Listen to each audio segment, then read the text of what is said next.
Priska. Oke, kalau dari FSGI saya mau minta Pak Heru juga pasti banyak yang ingin ditanyakan. Apa sebenarnya menurut FSGI yang harus diawasi betul dalam praktiknya agar betul-betul sampai ke tangan masing-masing guru sesuai janjinya, Pak Heru?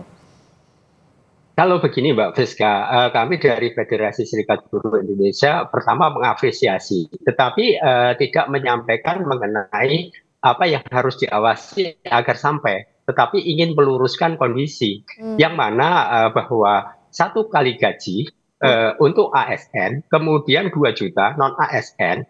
Nah ini kan besarannya sangat besar. Nah sehingga angkanya itu menjadi 81,6 triliun atau ada penambahan sekitar 16,7. Nah ini kan positif tuh. Yang kedua, dengan adanya pemahaman seperti ini kemudian didengarkan oleh banyak orang, kemudian bergema, maka orang awam akan mengatakan wah enak jadi guru, ada kenaikan 1 kali gaji, kemudian ada kenaikan bagi non ASN. Selanjutnya di situ jumlahnya yang disampaikan oleh Presiden 1.932.666 guru yang akan memperoleh tunjangan sertifikasi di tahun 2025. Nah, sementara angka itu setara dengan 60,4%. Artinya nggak sampai 100% guru ini. Nah, berarti masih ada 35,6% yang belum tersentuh dengan adanya kenaikan ini. Artinya bahwa ketika jumlah guru sekitar 3.600.000, maka ada sekitar 1.600.000-an lah kurang lebihnya yang belum tidak akan memperoleh kenaikan gaji ini. Artinya bahwa kebahagiaan ini bagi guru ASN dan non ASN yang akan menerima tunjangan ini bisa berbahagia. Namun bagi yang tidak berbahagia atau kecewa maka harus menambah kesabaran untuk berikhtiar. Oleh karena itu Federasi Serikat Guru Indonesia mengajak kepada organisasi guru agar memberikan dorongan kepada Pak Menteri agar Pak Menteri sebagai amanah untuk memperjuangkan agar rekan-rekan guru yang tidak tersentuh ini harus diperjuangkan bagaimana nasib mereka supaya keekonomiannya menjadi lebih baik. Nah, selanjutnya kepada Pak Presiden bahwa kesejahteraan. Nah, dengan kondisi seperti ini artinya ketika ini harus kita rinci, Mbak Friska, bahwa siapa yang memperoleh tunjangan sertifikasi 1 kali gaji adalah ASN. Nah, ASN yang mana? Nah, sementara ASN yang dari 2008, 2009 sampai hari ini sudah menerima 1 kali gaji. Apakah dengan kenaikan 1 kali gaji ini akan mendapat? Tentu saja tidak. Nah, tentu saja bagi rekan guru di swasta yang sudah selama ini menerima tunjangan sertifikasi 1.500.000 kemudian menjadi 2 juta, artinya guru di swasta yang non ASN yang sudah menerima tunjangan sertifikasi selama ini 1.500.000, artinya ada kenaikan 500. Nah, kemudian siapa yang akan memperoleh 2 juta? Tentu saja adalah guru non ASN yang setelah lulus PPG tahun ini atau tahun yang lalu diajukan di tahun 2025, maka guru non ASN akan memperoleh gaji 2 juta itu iya. Nah, selanjutnya guru yang ASN yang akan memperoleh 1 kali gaji itu yang bagaimana? PNS atau P3K yang dari 2021-2022 kemudian mengajukan permohonan melalui PPG, yaitu dalam PPG dalam jabatan ketika sudah lulus 2023, 2024 atau lulus di 2020 yang akan mendapat 1 kali gaji. Jadi guru-guru yang lama yang sudah menerima itu kemungkinan tidak akan mendapat. Nah, sementara guru-guru yang lama yang di swasta akan mendapat tambahan 500 sehingga bulatannya 2 juta.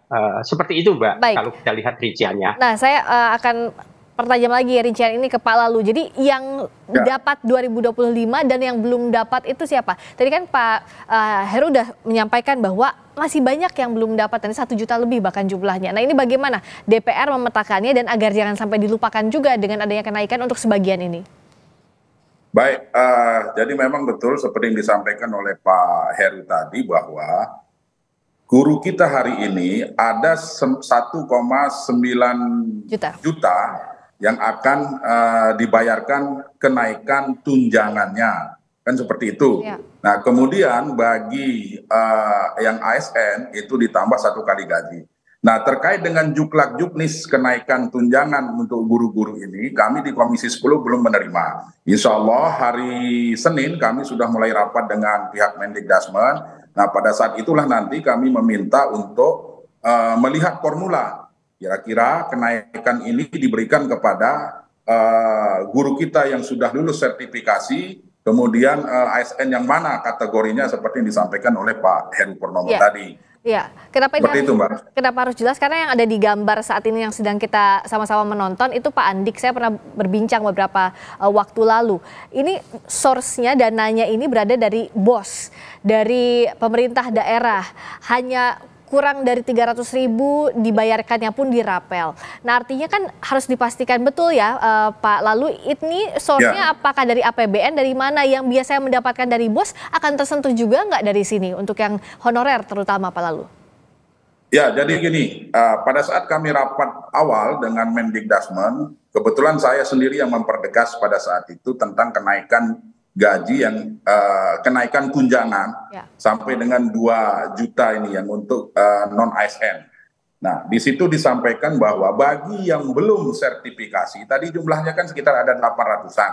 Nah, kami meminta pemerintah untuk menyiapkan anggaran untuk menuntaskan sertifikasi bagi yang belum sertifikasi ini. Dan di rapat itu Mendikdasmen yang mewakili pemerintah menyatakan siap untuk menuntaskan insya Allah tahun depan. Nah, sehingga kenaikan tunjangan sebesar 2 juta ini untuk masing-masing guru non ASN kita bisa terlaksana semua. Nah, pertanyaannya bagaimanakah bagi guru kita yang non ASN non sertifikasi tersebut? Pemerintah sudah menyiapkan formulanya. Namun besarannya insya Allah minggu depan kami akan rapat dengan Mendikdasmen. Nah, oleh sebab itu nanti kita akan pertanyakan kepada pemerintah formula atau besaran gaji bagi non sertifikasi seberapa gitu. Sehingga yang jelas hari ini sebagaimana kita ketahui bahwa guru-guru honorer kita ini kan nerima 300.000. Nah, insya Allah dengan kebijakan ini maka kami optimis gaji para guru-guru honorer kita yang non sertifikasi ini bisa lebih dari 300.000 seperti dan itu harus sampai ke tangannya mereka ya Pak ya, karena kan tadi misalnya dananya dari BOS daerah, jangan sampai dengan kasus terakhir mau tidak mau saya harus bilang ada kasus OTT itu kan menggunakan gaji guru honorer diduga untuk korupsi. Nah, itu jangan sampai terjadi ya, itu harus sampai ke tangannya. Nah, kalau Pak Heru apa yang mau dititipkan, karena kan Pak Lalu tadi bilang minggu depan ada rapat bersama dengan Mendikdasmen, tentu ada rincian yang ingin dititipkan ke DPR soal ini Pak Heru. Terima kasih Mbak Friska.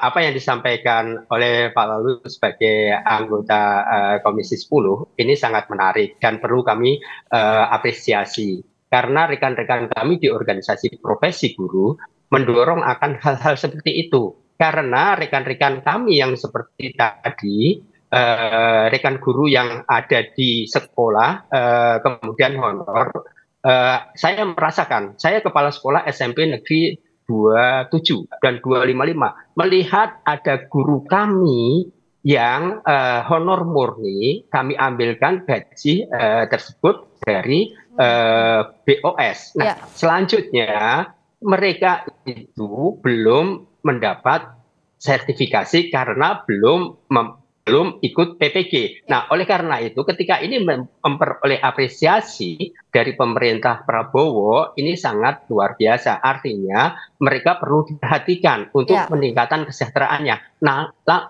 selanjutnya ketika distribusi mengenai apresiasi itu atau peningkatan kesejahteraan itu harus dilakukan dengan cermat. Jangan sampai diserahkan kepada satu organisasi profesi tertentu atau organisasi profesi masing-masing. Karena organisasi profesi masing-masing nantinya akan tidak objektif. Baik, Nah, Pak oleh Heru. karena itu perlu ada badan tertentu atau melalui dinas sehingga hal seperti itu bisa terlaksanakan dengan baik gitu. Ya, baik. Ini dititipkan ke Pak Lalu ya. Dan terima kasih atas waktunya tadi Pak Heru Purnomo, Sekjen FSGI. Ini akan Saya dititipkan. bisa nambahin Oh, ya, singkat saja Pak. Karena Ya, waktu singkat. sudah habis, silakan. Tentu dengan peningkatan gaji atau tunjangan guru ini, kami berharap juga kepada guru-guru kita di seluruh Indonesia, baik ASN maupun non-ASN, untuk melaksanakan evaluasi diri, upgrading skill, kemampuan, dan mengikuti kondisi dan dinamika zaman hari ini. Baik. Kami yakin guru-guru kita mampu mempersiapkan generasi emas untuk Indonesia 2045. Baik.